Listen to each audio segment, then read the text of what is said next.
Hello YouTube, hello friends and people in virtual world, welcome back to Baggy's TMD, and welcome to another What's in the Box. Today we have the Airfix AWACS E3d Sentry, made by Boeing. I've been after one of these for ages. I seem to be having a fit at the moment of trying to build everything the RAF currently have. You could get the heli-kit, which is the E3b, I believe, but you couldn't get the D, which has got different engines, but found one on a auction site on Facebook, picked this up and give my mum and dad say, can you give me this for Christmas? So yeah, let's take a look inside the AWACS. This is a big ass plane, so I've already had a bit of a look at it. It is a big ass plane. I'm also going to apologise if my head appears here, because I'm having to do it on a contraption because it's that bloody big. We have size comparisons in a minute. So we open up the box. We have instructions. Very simple instructions. Obviously normal, cockpit goes together. Then you do the rear fin, the stabilisers, undercarriage. This will be wheels down, because we like wheels down, and by the sounds of it, it needs a lot of weight. So it's literally 9, 10, 13, really that many steps to it. So then we've got wings going together with the fuselage, doing all the engines. Whoa. Obviously, big ass radar dome on the top of it. A little bit of an odd, different bit for the British version. Got some different winglets on the end of it because we're British and we're awkward like that. And then this kit comes with the transfer so you can make the French version. We're not doing the French version. We will be doing the 8 Squadron out of Waddington, 1991. This is a big plane. That is the fuselage for it. Obviously, a bit of history on the AWACS Sentry. It was right from a Boeing 707, so it was an airliner. Let me just put this to one side for a minute. Let's move that on the chair out of the way. That is the E3d there. That's it next to a C-130J Hercules. And, move them up a little bit. That's it next to a A400M Atlas.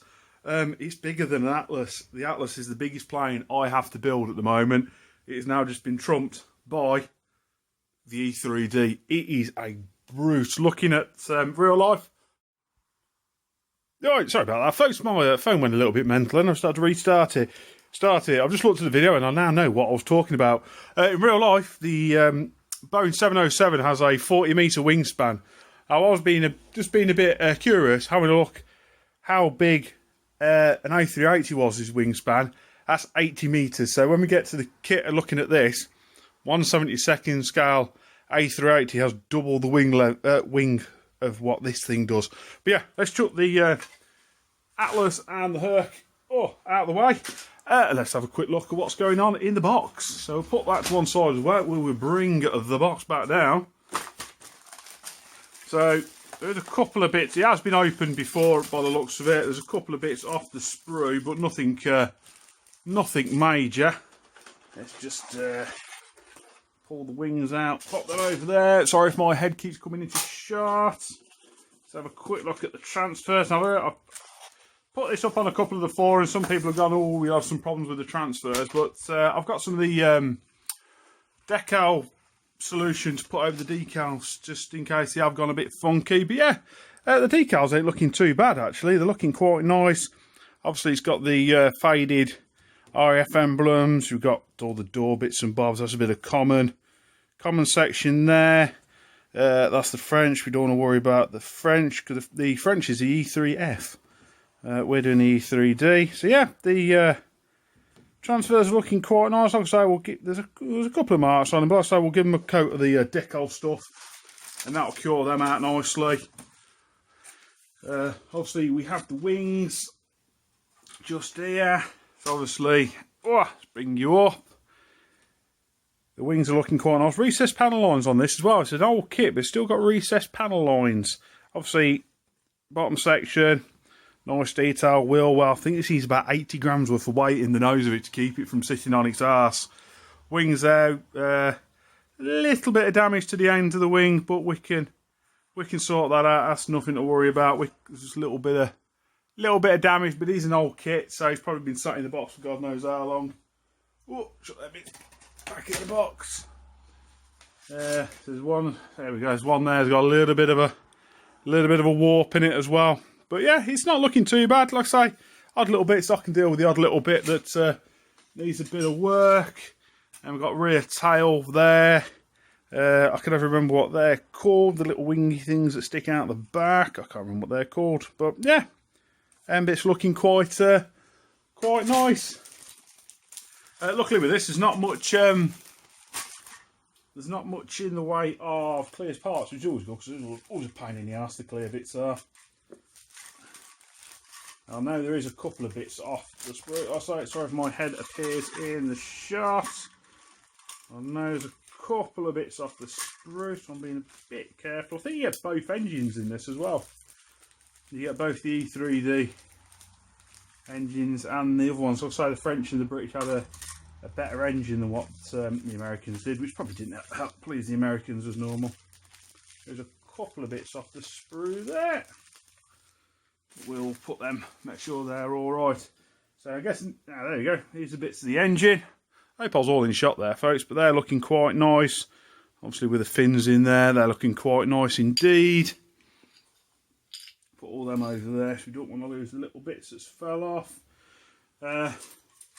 There's the clear sprue. That's the amount of clear sprue I like, not a fat lot. But yeah, that should be nice and easy to mask up. A couple of little lights there, a couple of little windows. So that's all quite nice. And we go on to the main bit, which has got, another bit just fell off. Where's that gone? There, it's gone down there. So we've got the cockpit here. That's looking nice. Plenty of wheels, some more engine bits. Like I say, there's 2 or 3 different engine bits for this, because you can do both versions. But that's like the outlets where all the engine bits go in. Looking quite nice. Oh, there you go. A, B, C and D on the engines. It's all quite nice. No obvious ejector pin marks anywhere. It's like a bit of wheel well there. Some more wheel wells there. It's looking quite nice, that is, as well. Just pop that back up there. Now more engines. Right. I can see now. So you compare the engines, we have the bigger engines. You compare the size difference of the engine housings between that one and that one. I'm pretty sure we're going to be using them ones for the British version. Also, the British had the bigger, more powerful engines on them. Just have a quick Dutchers in the instructions, see if we can see anything. Oops, not on that page. That's the history. And it's just telling us to use them engines by the looks of it. There we go. I'll tell you a bit of a paint colour if you're doing the E3d. So it does give you both versions of the engines, which is quite nice. But I'm pretty sure, let's have a look, we're using part 68, which I'm guessing is going to be on this sprue. Yeah, 64. So 64 we've got to use. Yeah, 64. So we're using. Oops, I was out of shot then, and there's my knee. We're using the bigger engines because they are part numbers on that one is 40. So that's a new sprue just for the E3d. And there's a couple of the bits that fell off. We can deal with a couple of little bits and bobs that have fell off. That's nothing. That is, I've got them all down here. So there's only a couple of engine bits and bobs. Oh, there's another bit there as well that fell off. We'll sort them all out. And then you've got the radar dome that sits on top and spins. That's my hand in comparison. So that's a good, 4 or 5 inches across. Obviously sits on the pylons. That just sits on the back of the fuselage. Some very nice details on there as well. So yeah, I'm quite looking forward to building this one, folks. Yeah, a little inbox review there of the E3d, the AWACS. Used by the British and French military and Americans and Germans. I think the Italians use them. Being phased out now for is it the Poseidon, I want to say. It's being phased out now. But yeah, well, you can get a kit for that as well now. And I've just discovered you can make a rivet joint. So yeah, there is a inbox review of the E3d. I'm probably going to do a live build on this, because I'm quite looking forward to this. I'm hoping if I pull my finger out, I might actually get this built for Telford. I don't know no idea I'm going to put it in the flat because it's a bit bigger than the Boeing. 2 seconds, let me go and grab the Flying Fortress.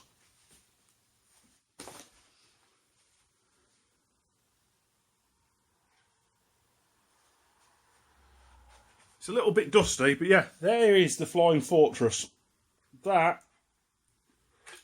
is the biggest model I've built so far, is the Flying Fortress. That is the size difference between the Flying Fortress and the E3d. But anyway, I hope you enjoyed that inbox review, guys. Don't forget, like, share, subscribe. Let's get this channel pushed. See if we can hit a few hundred people into this channel. And I'll see you later, guys.